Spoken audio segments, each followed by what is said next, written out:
कुछ उदाहरण आपको मैं बता रहा हूँ, उन्हें ध्यान से सुनिएगा।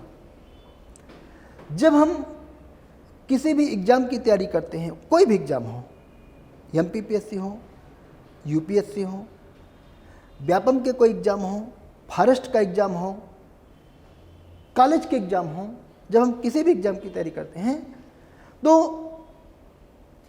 एग्ज़ाम डेट आने से पहले हमारी बॉडी लैंग्वेज और हमारी मेमोरी एक अलग दिशा में जा रही होती है, और एग्ज़ाम डेट आने के बाद हमारी बॉडी लैंग्वेज और हमारी मेमोरी एक अलग दिशा में जाती है। समझ रहे हैं कि नहीं समझ रहे हैं? तो अभी तक 27 अप्रैल डेट नहीं आई थी, 27 अप्रैल डेट आ गई। अब आपका ग्रास्पिंग पावर, सीखने की जो क्षमता है, याद करने की जो क्षमता है, बहुत बढ़ जाएगी। और बार बार जो प्रैक्टिस करेंगे उस प्रैक्टिस में आप परफेक्ट हो जाएंगे। बहुत समय हमारे पास में, बहुत समय है, और निरंतर आप इस प्रैक्टिस में लगे रहेंगे, स्वयं के अकेले के साथ में, स्वयं के मित्रों के साथ में और एकेडमी के साथ में। आप निस्संदेह बहुत बेहतर कर लेंगे। और कोई क्वेश्चन?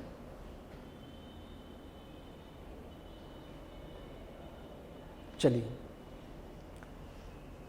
हम अपने क्लास की शुरुआत एक कहानी के माध्यम से करना चाहेंगे। कहानी क्या है? स्वामी विवेकानंद के ग्रंथों में इस कहानी का जिक्र है। हालांकि कई लोगों की किताबों में यह कहानी मिल जाएगी, और YouTube इंटरनेट में तो ढेर सारी कहानियों के चैनल ही हैं। जंगल में शेर का परिवार रहता था। एक शेरनी और उसके 2 बच्चे शिकार की तलाश में से निकले। उधर से एक भेड़ों का झुंड दिखा। शेरनी और उसका एक छोटा बच्चा उस भेड़ की झुंड में शिकार करने के लिए टूट पड़ा, और एक भेड़ का शिकार करके आगे बढ़ गया। एक शेर का बच्चा वहीं छूट गया। अब जो बच्चा अपने मां के साथ आगे चला गया था, उसकी परवरिश, उसका IQ शेर के परिवेश में डेवलप हुआ, और जो बच्चा भेड़ों के बीच में रह गया था, उसकी परवरिश और उसका IQ भेड़ों के हिसाब से डेवलप हुआ। वह शाकाहारी हो गया, भेड़ों की तरह गर्दन झुका करके नीचे चलने लगा। बहुत लंबे समय के बाद उसके भाई की और उसकी मुलाकात हुई, तो उसने देखा, अरे तुम तो हमारे भाई हो और शेर हो, ऐसे कैसे तुम भेड़ जैसे रह रहे हो? बोले, नहीं, मैं शेर नहीं हूं, मैं तो भेड़ ही हूं।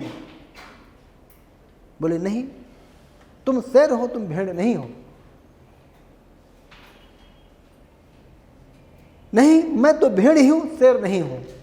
बहुत सारी बहस हुई। जो शेर की प्रवृत्ति में बड़ा हुआ था, वह उस भेड़ वाले शेर को पानी के सामने ले जाकर के खड़ा करता है, चलो देखो तुम भेड़ हो या शेर हो। उसने देखा, अरे मैं तो शेर हूं, मैं भेड़ नहीं हूं। अर्थात आपके आसपास का जो एनवायरनमेंट है, उस एनवायरनमेंट से आप अपने आगे बढ़ने के लिए किन चीजों को ग्रहण करते हैं और किन चीजों को छोड़ देते हैं, आप पे डिपेंड करता है। इंटरव्यू में आपके जीवन की वह सभी रहस्यमयी परतें जो कि आप तक सीमित हैं, आपके लिए खुलना आवश्यक है। यह रहस्यमयी परतें कौन सी हैं? नंबर 1, आपको आज से साक्षात्कार की तैयारी के लिए पहला काम क्या करना है? एक डायरी बनाना है। वह डायरी भी हो सकती है, कॉपी भी हो सकती है। एक डायरी लीजिए,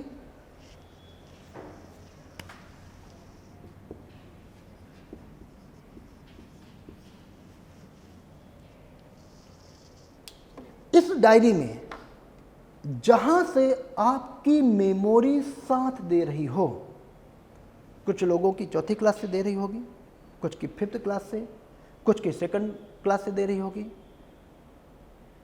सबकी मेमोरी अलग अलग है। वहां से लेकर के मेन एग्जाम का रिजल्ट निकलने और आज तक का जो घटनाक्रम जीवन में घटा हो, पूरी किताब नहीं लिखना है, पूरी डायरी नहीं लिखना है। वह घटनाक्रम जिसने कभी आपको निराश किया हो, वह घटनाक्रम जिसने आपके ऊर्जा के लेवल को इतना ऊंचा कर दिया हो, वह घटनाक्रम जब कभी आप फेल हो गए हों या सप्लीमेंट्री आ गए हों, वह घटनाक्रम जब कभी आप बहुत ज़्यादा डिप्रेशन में रहे हों, आपके परिवार ने, आपके मित्रों ने आपको संभाल लिया, वह घटनाक्रम स्कूल में, कॉलेज में और परिवार में कभी भी आपने कोई लीडरशिप का काम किया हो, शादी ब्याह के अवसर पर, भंडारा के अवसर पर, भागवत कथा के अवसर पर, भाई भतीजे के बर्थडे के सेलिब्रेशन पे, दोस्तों की, सहेलियों की शादियों के अवसर पर, जब आपने कोई बेहतर और लीडरशिप का काम किया और वह काम पूरा हुआ या फेल हुआ, जहां आपको एप्रिसिएशन मिला उसको और जहां आपको क्रिटिसाइज किया गया उसको भी, उन पॉइंटों को आप लिख करके रखेंगे। इससे क्या सीख मिलेगी? इससे आपका आंसर दूसरे की तुलना में एकदम प्रैक्टिकल होगा, व्यवहारिक होगा। क्यों? जब लोक सेवा आयोग के मेंबरान आपसे पूछेंगे कि आपकी स्ट्रेंथ क्या है या एक प्रशासनिक अधिकारी के अंदर कौन कौन से गुण होने चाहिए, आपने कभी इस प्रकार के स्ट्रेस को हैंडल किया है?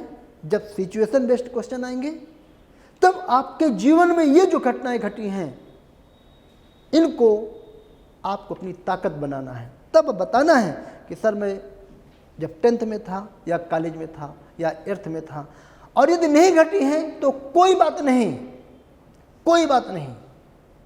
जरूरी नहीं है कि व्यक्ति के जीवन में ऐसी घटनाएं घटी हों, जरूरी नहीं है कि वह क्लास का रिप्रेजेंटेटिव रहा हो, जरूरी नहीं है कि वह कबड्डी या क्रिकेट में कैप्टन रहा हो, वाइस कैप्टन रहा हो, बिल्कुल आवश्यक नहीं है। लेकिन व्यवहारिक जीवन में जरूर कुछ ना कुछ आपके साथ बहुत अच्छा या बहुत बुरा घटा होगा, ऐसा हो ही नहीं सकता। तो यदि आयोग पूछता है कि आप अपने जीवन का कोई एक ऐसा संस्मरण या घटनाक्रम बताइए जिसने आपके जीवन की दिशा बदल दी हो, तब आपको याद करके बताना है, जी सर यह घटना घटी और इसने मेरे जीवन की दिशा, समाज को देखने का नजरिया, लोगों को देखने का नजरिया, परिवार को देखने का नजरिया बदल दिया।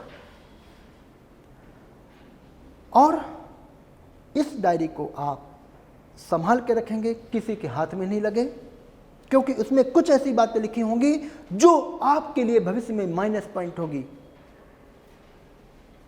कभी आप नकल करते हुए पकड़े गए होंगे, वह माइनस पॉइंट है आपका। कभी घर में आपकी बड़े भाई ने पिटाई भी की होगी, वह माइनस पॉइंट है आपका। और जैसे ही आपका सिलेक्शन हो जाता है, उस डायरी के उन पन्नों को आप फाड़ करके फेंक दीजिए, क्योंकि वह आपके लिए यूजलेस हो चुके हैं। अब आपको इंटरव्यू में खुद को जानने के लिए मैंने यह एक्सरसाइज आपको बताई है और यह होमवर्क बताया है। एक student Kuldeep Singh Jadaun, exact district याद नहीं है, पर शायद ग्वालियर भिंड मुरैना से कहीं से हैं। बहुत मिन्नतों के बाद में, बहुत परिश्रम के बाद में, 6-7 साल की तैयारी के बाद में इंटरव्यू के लिए उनका सिलेक्शन हुआ। बहुत सारे क्रॉस क्वेश्चन होने के साथ में एक दिशा नहीं मिल पा रही थी। जब मैंने उनको यह बात बताई तो पूरी चीज़ जब डायरी में लिखा तो बोला, सर मेरे जिंदगी के उद्देश्य मुझे मिल गए। आप इंटरव्यू की तैयारी में, साक्षात्कार देने में मुझे इतना सा भी डर नहीं लग रहा। क्यों? उन्होंने अपने जीवन में कई बार ऐसा काम किया था स्कूल लाइफ में और कॉलेज लाइफ में जो उनकी वास्तव में प्रैक्टिकली स्ट्रेंथ थी, और उसकी बदौलत 140 या 145 नंबर इनको मिले हैं। नायब तहसीलदार के पद पर पोस्टेड है।